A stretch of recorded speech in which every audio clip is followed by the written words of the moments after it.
So guys, आज हम जिस मूवी को देखने वाले हैं उसका नाम है एबिगेल, जिसमें कुछ क्रिमिनल्स पैसों के लिए एक अमीर आदमी के बेटी को किडनैप कर लेते हैं, बिना ये जाने कि वो नॉर्मल से दिखने वाली लड़की असल में एक वैम्पायर है, जिसने ना सिर्फ ये सब प्लान किया था बल्कि उसी ने ही अपना किडनैपिंग भी करवाया था।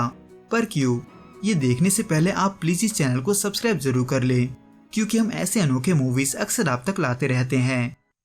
जो कि इस केस में शुरू होता है एबिगेल से, जो फिलहाल अपने बैले डांस क्लास से थक कर अपने घर पहुंची ही थी कि तभी उसे वहां पर किसी के होने का आवाज आता है, जो कि उन्हीं लोगों का आवाज था जो उसको किडनैप करने आए थे।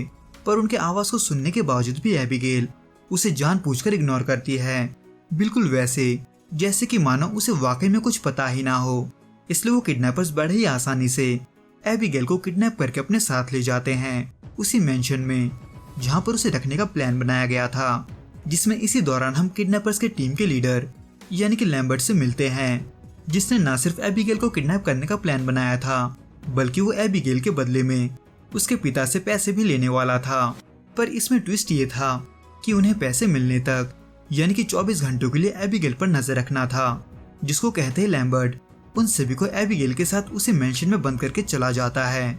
हालांकि किडनैपर्स के इस टीम में कोई भी एक दूसरे को नहीं जानता था, क्योंकि लैम्बर्ट ने हर एक को उनके स्किल के मुताबिक ही चुना था।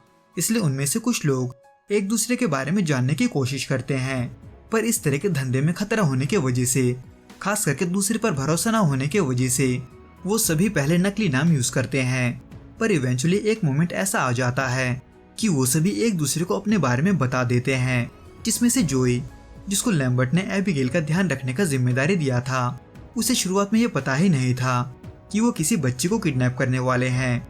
इसलिए एबिगेल को डरा हुआ और घबराया हुआ देख जोई उससे बात करती है, यहाँ तक कि वो उसे अपने बेटे के बारे में बताते हुए उसे इस बात की तसल्ली देती है कि उसे कुछ नहीं होगा।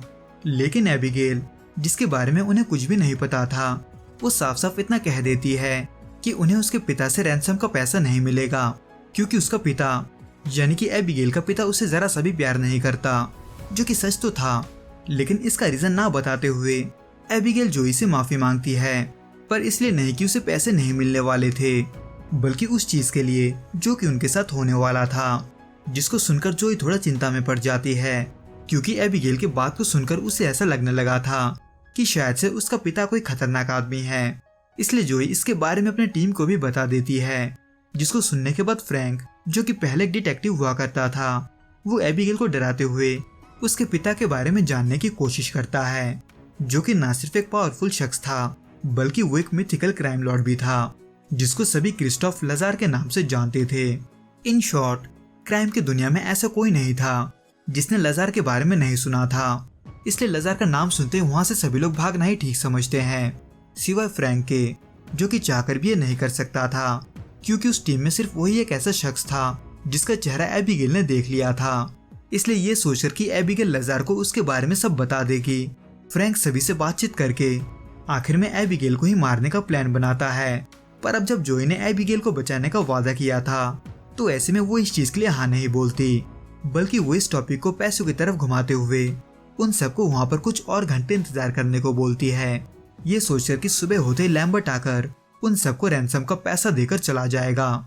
और रही बात फ्रैंक को पहचानने की, तो एबिगेल के बातों को सुनकर जोई ये मानने लगती है कि एबिगेल उनके बारे में किसी को कुछ नहीं बताएगी।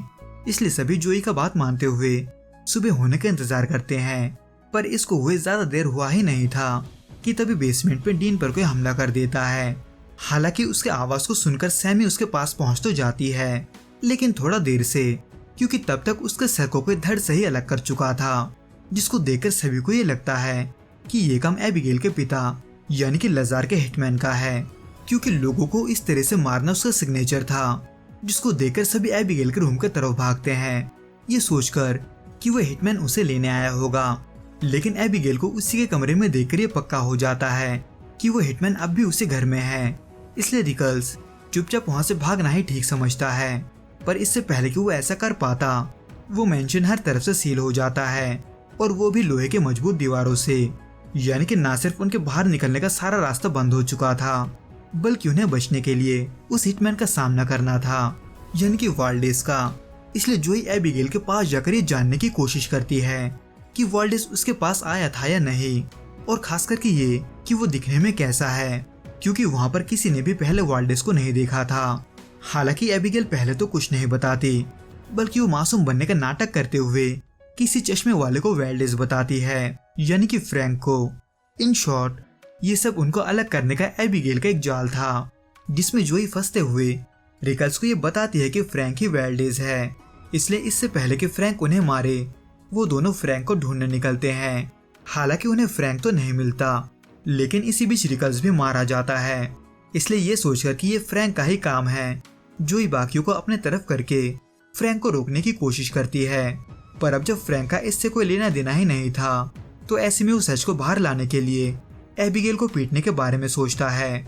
पर अब जब ऐसा करना जोई के हिसाब से सही नहीं था, तो ऐसे में उन सभी के बीच इसी को लेकर बहस होने लगता है, जो कि चल ही रहा था कि तभी एबिगेल खुद को जंजीरों से छुड़ाते हुए उन सभी को अपना असली रूप दिखाती है। हालांकि वो तब उनमें से किसी को नहीं मारती, क्योंकि वो पहले उनके साथ खेलना चाहती थी। वैसे तो बाकी सभी को एबिगेल का असलियत देखकर यकीन ही नहीं होता, पर अब जब यही सच्चाई था, तो ऐसे में वो वैम्पायर से जुड़े सभी बातों को याद करते हैं, खास करके ये कि वैम्पायर को कैसे मारते हैं ताकि वो एबिगेल को मार सके। और इसी चीज के वजह से वो सभी लकड़ी के भाले के अलावा पीटर के गले में लटका हुआ क्रॉस और लहसुन का भी इस्तेमाल करते हैं। पर उनमें से क्रॉस और लहसुन काम का नहीं निकलता। लेकिन इससे पहले कि वो लकड़ी के भाले से एबिगेल को मारते, एबिगेल उस भाले से फ्रैंक को ही जख्मी कर देती है, जिसकी वजह से एबिगेल को काबू में करने का एक ही तरीका बचता है, जो कि था वो ट्रैंकुलाइजर, जिसका इस्तेमाल उन्होंने एबिगेल को किडनैप करने के लिए किया था। हालांकि ये तरीका आसान नहीं होता, क्योंकि इस दौरान एबिगेल सैमी को काट लेती है। पर आखिर में जोई के इस आइडिया के वजह से एबिगेल उनके कैद में आ जाती है, जिससे आगे पूछताछ करने पर यह पता चलता है कि ना सिर्फ लैम्बर्ट उसी का आदमी था, बल्कि उसी ने ही ये सब प्लान किया था। इसका जवाब बाकियों को चौंका देता है, क्योंकि एबिगेल ये सब सिर्फ अपने पिता का अटेंशन पाने के लिए कर रही थी, जिसने एबिगेल से दूरी बना लिया था। यानी कि इसी के चलते एबिगेल ने बहुत सारे लोगों को ऐसे ही मार दिया था। पर अब जब इन सब से उन लोगों का कोई लेना देना ही नहीं था, तो ऐसे में वो वहाँ से बाहर निकलने का रास्ता ढूंढते हैं, बिना ये जाने कि एबिगेल नाम का खतरा अब भी टला नहीं है, जो कि मौका मिलते ही खुद को छुड़ाते हुए फ्रैंक को मारने के लिए आगे बढ़ती है। लेकिन इससे पहले कि फ्रैंक को कुछ होता, उससे पहले ही जोई खिड़की के कुछ हिस्सों को तोड़कर एबिगेल को सूरज की रोशनी के सामने एक्सपोज कर देती है, जो कि एबिगेल को मारता तो नहीं है, लेकिन उसके बॉडी का जितना भी हिस्सा सूरज की रोशनी के सामने आता है, वो वैसे ही एक्सप्लोड हो जाता है। वैसे तो एबिगेल फिर से ठीक होने लगी थी, पर अब जब बाकियों को उसके कमजोरी का पता चल चुका था, तो ऐसे में वो सभी जल्दी से वहाँ से निकलने की कोशिश करते हैं, क्योंकि एबिगेल उन्हें सूरज की रोशनी में कुछ नहीं कर सकती थी। जिसमें इसी बीच सैमी का वो घाव अचानक से भरने लगता है, जहाँ पर एबिगेल ने पहले काटा था, क्योंकि वो भी अब एक वैम्पायर बन चुकी थी, और वो भी ऐसी वैम्पायर जिसका पूरा कंट्रोल एबिगेल के हाथ में था। इसलिए वो सैमी को कंट्रोल करते हुए पीटर को मार देती है। पर इससे पहले कि वो जोई और फ्रैंक को मार पाती, वो सूरज के रिफ्लेक्शन की मदद से सैमी को वहीं मार देते हैं, जिसमें इसी बीच उन्हें चौंकाते हुए लैम्बर्ट भी वहीं पर छुपा मिलता है, जो कि एबिगेल के तरह ही एक वैम्पायर था। पर इसमें ट्विस्ट ये था कि वो एबिगेल और उसके पिता को मारना चाहता था, क्योंकि एबिगेल ने ही सालों पहले उसके पिता के कहने पर उसे वैम्पायर बना दिया था। इसलिए लैम्बर्ट ने एबिगेल के पिता को भी मारने के लिए उसे झूठ बोलकर ऑलरेडी बुला लिया था। पर अब जब जोई उसके वजह से ही वहाँ पर फंसी थी, तो ऐसे में वो लैम्बर्ट का साथ नहीं देती। लेकिन फ्रैंक यहाँ पर लैम्बर्ट का ऑफर मान लेता है। इन शॉर्ट, एबिगेल का सामना करने के लिए उनके पास एक ही रास्ता था, और वो रास्ता था उसी की तरह वैम्पायर बनना। हालांकि लैम्बर्ट की वजह से फ्रैंक वैम्पायर बन तो जाता है, पर फ्रैंक धोखा देते हुए उसे ही मार देता है, क्योंकि वैम्पायर बनने के बाद उसे जो ताकत मिला था, उसके वजह से वो सभी चीजें खुद ही कंट्रोल करना चाहता था, यहाँ तक कि जोई को भी। हालांकि एबिगेल पहले की तरह ही फ्रैंक को मारने की कोशिश जरूर करती है, लेकिन इस बार फ्रैंक ही उस पर भारी पड़ता है, इतना कि बिना जोई के मदद के एबिगेल उसका सामना अकेले नहीं कर सकती थी, क्योंकि फ्रैंक ने उसका सारा खून पीकर उसे कमजोर बना दिया था। इसलिए वो जोई की मदद के बदले में उसके साथ एक सौदा करती है, एक ऐसा सौदा जो जोई को आजाद कर सकता था। पर फ्रैंक को रोकने की कोशिश में फ्रैंक उल्टा जोई को ही काटकर उसे अपने तरह वैम्पायर बना देता है, सिर्फ इसलिए ताकि वो जोई को कंट्रोल कर सके।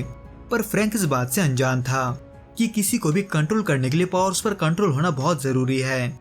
यानी कि कम एक्सपीरियंस होने की वजह से वो जोई को कंट्रोल नहीं कर पाता और इसी चीज के वजह से उन्हें फ्रैंक को मारने का मौका मिल जाता है। वैसे तो फ्रैंक के मरने के बाद एबिगेल जोई को वहां से जाने देती है, पर इससे पहले कि वो वहां से बाहर निकल पाती, वहां पर एबिगेल का पिता भी आ पहुंचता है, जो कि उसी की तरह ही वैम्पायर था। हालांकि लजार वहां जोई को देखकर उसे अपना खाना बनाने का सोचता है, पर एबिगेल के रहते ऐसा नहीं हो पाता, सिर्फ उस वादे के वजह से जो कि एबिगेल ने जोई से किया था। तो दोस्तों, इस वीडियो में बस इतना ही। आपको ये वीडियो कैसा लगा आप हमें कमेंट करके जरूर बताना। मैं आपसे फिर मिलूंगा कुछ नए और ऐसे अनोखे मूवीज के साथ। अगर आपको ये वीडियो पसंद आए तो प्लीज इस वीडियो को लाइक, शेयर और प्लीज इस चैनल को सब्सक्राइब जरूर करें। Till then good bye and be safe.